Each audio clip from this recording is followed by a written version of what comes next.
Perkenalkan, nama saya Sania Naramani dengan NIM akhir 4301422077 dari Rombel Pendidikan Kimia 6A. Video ini bertujuan untuk memenuhi tugas proyek ujian akhir semester pada mata kuliah Kimia Pangan. Lalu di sini saya akan memaparkan terkait analisis ilmiah tentang makanan camilan wadai ilat sapi dan pekasam ikan khas dari Kalimantan.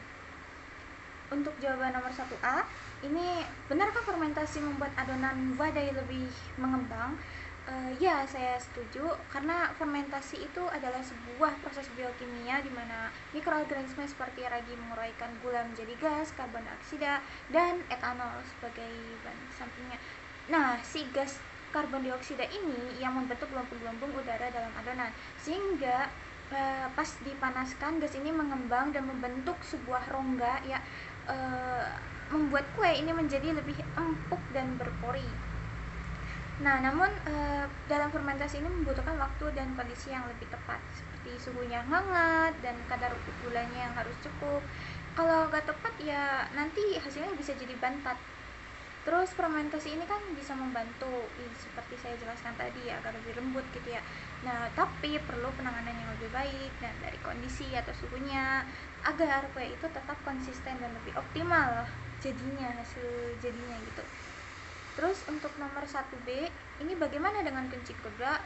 Apa benar bisa bikin kue pesing? Secara ilmiah itu kencing kuda merujuk pada bahan amonium bikarbonat atau NH4HCO3. Senyawa ini mudah terurai saat dipanaskan menjadi gas-gas. Jadi reaksi kimianya itu dari amonium bikarbonat atau NH4HCO3 itu terurai menjadi NH3 atau amonia dan karbon dioksida atau CO2 dan air atau H2O. Nah, si gas CO2 ini memang membantu untuk mengembangkan adonan. Tapi gas amonia itulah yang menimbulkan aroma yang pesing itu. Nah, amonia ini kan memiliki bau yang tajam dan menyengat, sehingga jika digunakan berlebihan, kue bisa berbau tidak sedap dan berbahaya bagi kesehatan, terutama saluran pernapasan. Sedangkan pada natrium bikarbonat atau ada di soda kue itu bisa melepaskan CO2 saat dipanaskan juga. Hasil reaksi kimianya juga sama. Jadi 2NaHCO3 atau 2 natrium bikarbonat menjadi Na2CO3 ditambah CO2 tambah H2O. Masih sama menghasilkan CO2 kan untuk mengembangkan ya. Nah, bedanya natrium bikarbonat ini tidak menghasilkan gas amonia kayak di amonium bikarbonat tadi. Jadi lebih aman secara aroma, tapi hasil kuenya tuh bisa berbeda, lebih kering dan pahit jika berlebihan digunakan. Terus untuk nomor 1C, ini jadi berapa dosis idealnya untuk menghasilkan kue yang terenak? Dari penelitian pada soal, penelitian pada kue bagiak itu ada uji organoleptik dengan kombinasi natrium bikarbonat dan amonium bikarbonat.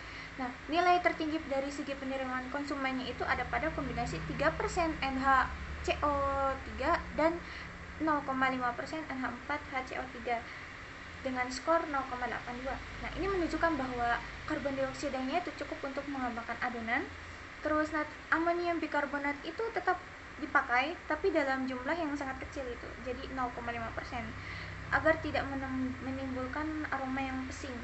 Lalu ada juga sinergi antara efek fisik pengembangan dan cita rasa tradisionalnya, jadi menjadikan si kue wadai ilat sapi ini lebih khas.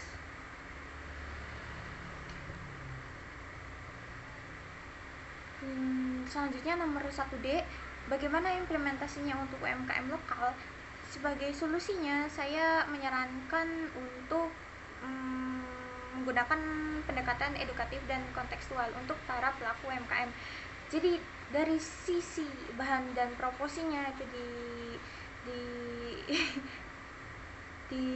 diperhatikan dengan menggunakan 3% natrium bikarbonat dan 0,5% amonium bikarbonat agar teksturnya itu lebih empuk dan rasanya tetap tradisional, menjadi ciri khasnya wadai ilat sapi itu dan tidak berbau pesing artinya.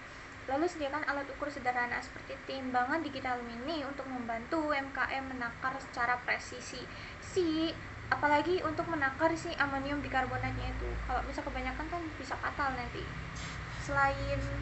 selain baunya yang menyengat, itu bisa membuat kalau misal kuenya jadi keluar dari oven bau.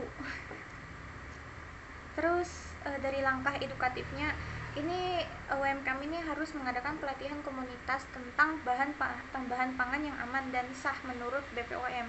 Jadi menggunakan media seperti infografis, video pendek, terus demo secara langsung untuk menjelaskan cara kerja bahan pengembang dan risikonya. Terus kesehatan dan keamanan pangannya, berilah pemahaman terkait batas aman penggunaan amonium bikarbonat ini menurut sesuai BPOM nomor 11 tahun 2019. Jadi harus dikasih pemahaman kepada masyarakat yang ingin membuat camilan wadah ilah sapi ini. Terus mendorong UMKM ini memakai label transparan untuk menunjukkan komposisi bahannya, itu menggunakan amonium bikarbonatnya berapa persen gitu.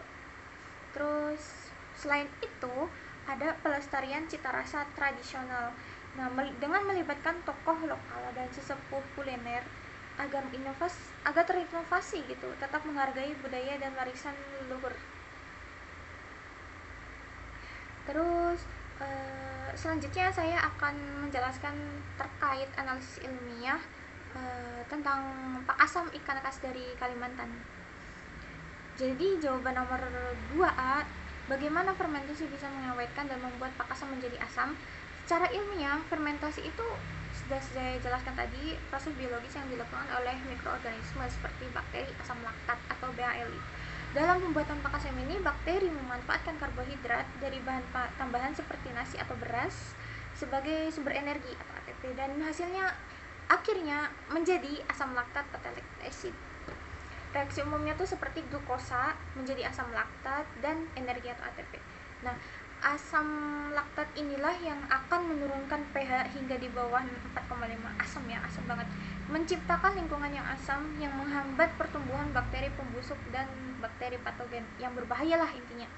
Jadi selain itu memberikan rasa asam khas pada Pak Asam seiring berjalannya waktu pas fermentasi. Nah, selain itu fermentasinya juga dapat mengubah protein ikan menjadi peptida dan asam amino bebas yang dapat meningkatkan cita rasa umami pada ikan itu. Terus menghasilkan enzim lipase yang dapat menguraikan lemak jadi asam lemak bebas, mengkontribusi terhadap aroma khasnya. Terus selain itu dapat sedikitlah menurunkan kadar karbohidrat dan memperkaya nilai gizi dengan senyawa bioaktif hasil metabolisme mikroba tersebut pas dari fermentasinya itu. Jadi fermentasi ini yang dilakukan pada Pak Asam ini bukan untuk mengawetkan saja, tapi juga untuk menambah nilai gizi dan cita rasa. Nah, jawaban untuk nomor 2B, apa risikonya jika Pak Asam dibuat tanpa standar kebersihan? Nah, kalau tanpa sanitasi yang baik, proses fermentasi bisa menjadi ladang berkembangnya mikroba patogen seperti Clostridium botulinum yang menghasilkan racun botulinum gitu. Neurotoksin yang mematikan, itu bahaya banget. Terus Enterobacteriaceae dan Salmonella, itu yang paling banyak ya, Salmonella yang bisa menyebabkan infeksi saluran cerna. Terus ada juga jamur toksigenik yang sangat beracun seperti Aspergillus ya contohnya, yang bisa menghasilkan aflatoksin berbahaya untuk tubuh juga. Harus diperhatikan ya teman-teman.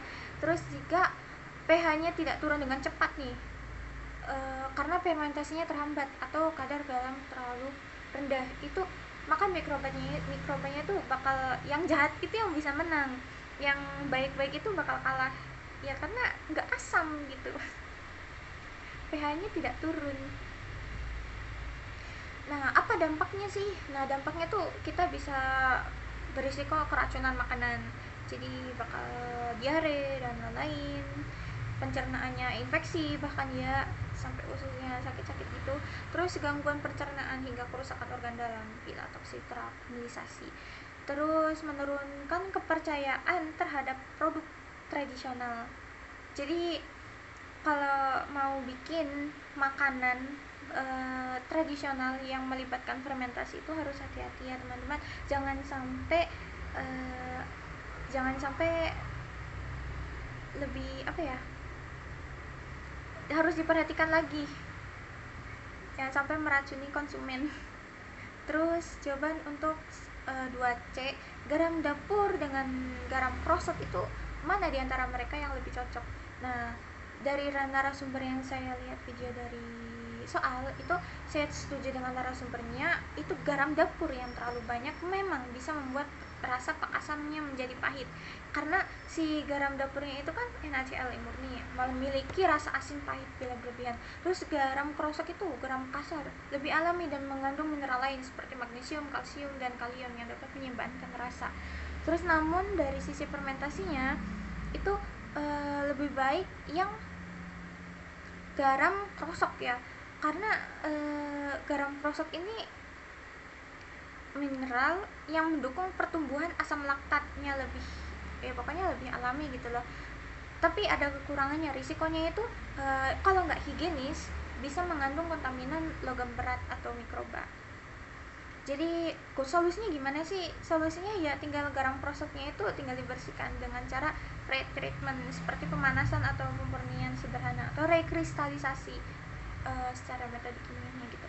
Terus yang terakhir nomor 2D, strategi fermentasi terbaik menurut data mikrobiologis dan gizi yang mana yang baik menurut saya gitu. Menurut saya berdasarkan grafik yang ada di soal, beras, nasi, dan karak itu semuanya meningkatkan total bakteri asam laktat dibandingkan kontrol tanpa karbohidrat. Nah, tertingginya itu pada karak 9,18 log CPU per gram. Artinya karak ini adalah media terbaik untuk pertumbuhan asam laktat. Nah, kenapa sih? Ya karena karak itu kan beras yang disangrai kan. Itu pasti memiliki pati yang sudah termodifikasi, lebih mudah diakses untuk mikroba. Terus rendah air karena udah kering kan, jadi tidak cepat rusak. Terus kandungan prebiotik alami atau oligosakarida yang mendukung pertumbuhan bakteri yang baik, yang jahat ya enggak. Terus maka strategi ilmiah yang bisa kita rancang itu seperti menggunakan karak sebagai media fermentasi utama, terus mengkombinasikan dengan starter alami dari fermentasi sebelumnya seperti slotting. Terus menjaga suhu fermentasi ini yang paling penting, suhu ruang 27-30 derajat Celcius, antara segitulah, selama 5-7 hari waktunya. Terus dengan menambahkan garam krosok terstandar dan karbohidrat secukupnya. Garam krosoknya ingat harus dimurnikan terlebih dahulu, harus direkristalisasi agar tidak kotor. Lalu yang terakhir, melakukan fermentasi di wadah yang tertutup, yang bersih dan diberi label waktu dan namanya. Waktu misalnya fermentasi tanggal 7 bulan Desember, berarti diambilnya kapan gitu, yang dimana tiap hari itu kan kita produksikan fermentasi terlebih dahulu, fermentasi tiap hari. Nah, harus dilihat tiap hari itu harus dilihat gitu, mana tanggal mana yang harus udah diambil, mana yang udah 5-7 hari gitu. Sekian pemaparan dari saya terkait analisis ilmiah makanan camilan wadah ilat sapi dan pakas salam ikan khas dari Kalimantan. Terima kasih telah menonton video saya, semoga bermanfaat bagi kalian semua. Mohon maaf bila ada kesalahan dalam bertutur kata maupun hal lain yang kurang berkenan. Wabillahi taufiq wal hidayah. Wassalamualaikum warahmatullahi wabarakatuh. Dadah.